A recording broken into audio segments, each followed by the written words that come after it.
আল্লাহর প্রতি অবিচল বিশ্বাস এবং আস্থার কথা বলেছিলেন শহীদ প্রেসিডেন্ট জিয়াউর রহমান, সেটাকে মুছে ফেলে দিয়ে উনি সেখানে এমন এক আইন মন্ত্রী দিয়েছেন, আমি বলি আমার ভাষায় সরকারকে ভূতে ধরেছে। ভূতের পা নাকি থাকে পেছনের দিকে, সামনে যত এগোতে চায় তত পেছনে চলে যায়। সরকারে কিসে ধরেছে? ভূতে ধরছে। সরকারের মাথার উপরে চেপেছে বামপন্থীরা।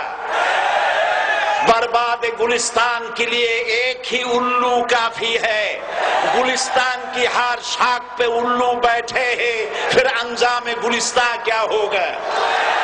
ফুল বাগানের ধ্বংস করার জন্য একটা হুতুম পেঁচা যথেষ্ট, কিন্তু হুতুম পেঁচা বসে গেছে প্রত্যেক ডালে ডালে। ফুল বাগানের অবস্থা কি হবে আল্লাহই জানে। শিক্ষা ব্যবস্থায় তিন নাস্তিক বসা। আইন যাকে দেওয়া হয়েছে তিনি আইনের চেয়ারে বসে সব বেআইনি কথা বলতেছেন। তিনি বলতেছেন ধর্ম ভিত্তিক রাজনীতি চলবে না। প্রধানমন্ত্রী আপনি বলেন নাই আমরা আপনার কল্যাণকামী, যেভাবেই হোক আপনি প্রধানমন্ত্রী হয়েছেন, যেভাবেই হোক আপনি সরকারে গেছেন, আমরা চাই 5 বছর আপনি চালান, কিন্তু ভালোভাবে চালান। যাদেরকে বসাইছেন এই লোকগুলির একটু চেনেন। এই লোকগুলি হচ্ছে তারা যারা আপনার পিতা স্বাধীনতার স্থপতি প্রেসিডেন্ট মরহুম শেখ মুজিবুর রহমান, যার জনপ্রিয়তা ছিল আকাশচুম্বী, সে আকাশচুম্বী জনপ্রিয়তা থেকে মাটির সাথে ধসিয়ে দিল কারা?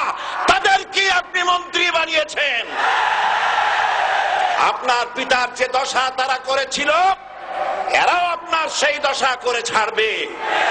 তার প্রমাণ হচ্ছে মন্ত্রী বলছে ধর্মনিরপেক্ষ ধর্মভিত্তিক রাজনীতি চলবে না। আপনি বলেন নাই, উনি বলেছেন। আপনি প্রতিবাদ করেন নাই। আপনার প্রতিবাদ না করাটাই ওই বক্তব্য আপনি সমর্থন করেছেন বলে প্রমাণিত হয়ে গিয়েছে। ধর্মভিত্তিক রাজনীতি নিষিদ্ধ ঘোষণা করবার মতো দুঃসাহস করবেন না। ধর্মভিত্তিক রাজনীতি শুধু বাংলাদেশে নয়, ভারতে আছে, শ্রীলঙ্কা আছে, মালদ্বীপে আছে, অস্ট্রেলিয়া আছে, আমেরিকা আছে, নিউ গিনি আছে, অস্ট্রেলিয়া আছে, আমেরিকা আছে, ইউরোপে আছে। পৃথিবীতে গণতান্ত্রিক অন্তত 50টি দেশে ধর্মভিত্তিক রাজনীতি আছে। তারা ইলেকশন করছে এবং ক্ষমতায় গিয়ে তারা পার্লামেন্টে অংশগ্রহণ করছে। বাংলাদেশে ধর্মনিরপেক্ষ রাজনীতি আপনি বন্ধ করতে পারবেন না, অসম্ভব। আইন মন্ত্রী আইন পাশ করে নিষিদ্ধ ঘোষণা করার জিনিস পান নাই। আপনি আইন পাশ করে নিষিদ্ধ করুন, সোনার ছেলেরা টেন্ডারবাজি করতে পারবে না, নিষিদ্ধ। মাস্তানি করতে পারবে না, মেয়েগুলারে SMS করতে পারবে না ফ্রি টক টাইমে, শয়তানি বদমাশি করতে পারবে না, ওজনে কম দিতে পারবে না, খাদ্যে ভেজাল দিতে পারবে না। এইসব নিষিদ্ধ করতে পারবেন না। নিষিদ্ধ করার জিনিস পায় না, ধর্ম নিষিদ্ধ করো। তার মানে ধর্ম নিষিদ্ধ করতে পারলেই বড় বড় বোতল খাওয়া যায়। ধর্ম নিষিদ্ধ করতে পারলেই চুরি করা যায়, ডাকাতি করা যায়, বদমাশি করা যায়। আমার সম্মানিত সেক্রেটারি জেনারেল বলেছেন ক্লাস 9 এর ছাত্রকে অস্ত্রের মামলা দিয়ে রিমান্ডে নেওয়া যায়। এই কাজ আপনারা বন্ধ করে দিন। আমি ছোট্ট একটি কথা বলে বক্তব্য শেষ করব। আপনারা সমস্ত 144 জারি করতেছেন, সব 144 জারি করেন কোরআনের তাফসীরের উপরে। যারা কোরআনের তাফসীরের উপরে 144 চালু করেন, আল্লাহর কাছে জবাব দিতে হবে কিয়ামতের ময়দানে। শেষ কথা বলি, বসেন বসেন, শেষ কথা বলে যাই।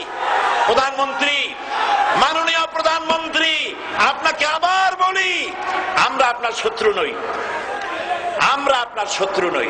আপনার শত্রু আপনার পাশেই। সিংহ, সিংহ, একটা সিংহ, আর একটা নেকড়ে, আর একটা পাতিশিয়াল, এই তিনটাই মিলে সারাদিন পরিশ্রম করে তিনটা শিকার করেছে।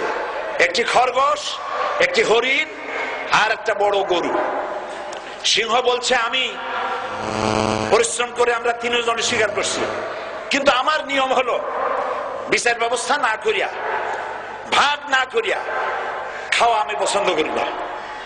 তো আমি প্রথমে দায়িত্ব দিলাম নেকড়ে, গায়ে নেকড়ে ভাগ কর। নেকড়ে বলল, মহারাজ এটা বাদ করার আর কি আছে, ওই খরগোশটা বেটা পাতিশিয়াল খাক, হরিণটা আমি খাই, যেহেতু আপনার দেহ বড়, আপনি মহারাজ, আপনি গরুটা খান। সিংহের মেজাজ খারাপ, বেয়াদব, এই ধরনের অসম বন্টন নীতি কে তোকে শিখালো? এক থাপ্পড় মারছে, নেকড়ের কল্লা উড়ে গিয়ে 50 হাত দূরে পড়ে গেছে। এবার সিংহ বলছে, এই শিয়াল ভাগ কর বেটা। শিয়াল কয়, মহারাজ এই সাধারণ জিনিসে কি ভাগ করার কোন বিষয়? কয় না, ভাগ না করলে তো আমি খাইতে পারি না। তো ভাগটা যদি আমার করতেই বলেন, আমি বলবো খরগোশ দিয়ে আপনি ব্রেকফাস্ট করবেন, লাঞ্চ করবেন হরিণ দিয়ে, ডিনার করবেন গাভী দিয়া। মহারাজ খুব খুশি, হ্যাঁ রে শিয়াল রে, এত সুন্দর ইনসাফ ভিত্তিক বন্টন নীতি কে তোরে শিখাল রে? একটু আগে যে কল্লা দিয়া গেল ওই আবার শিখায় গেছে। কাজী ধর্মভিত্তিক রাজনীতি নিষিদ্ধ করতে গিয়ে ফেরাউন আর নমরুদ যে শিক্ষা পেয়েছে তার থেকে শিক্ষা গ্রহণ করুন। আগুন নিয়ে খেলবেন না, বরদাস্ত করবে না বাংলাদেশের 16 কোটি মানুষ, মুসলমান তো দূরের কথা, হিন্দু, খ্রিস্টান, বৌদ্ধ সব ধর্মপ্রাণ ধর্মভিত্তিক রাজনীতি নিষিদ্ধ করার মতো আগুন নিয়ে খেলা বন্ধ করুন, বন্ধ করুন। জনগণ মানবে না, মানবে না, মানবে না। আল্লাহ হাফেজ। বাংলাদেশ জিন্দাবাদ, বাংলাদেশ জামাত ইসলামী জিন্দাবাদ, বীর চট্টলা জিন্দাবাদ। এখন বক্তব্য রাখছেন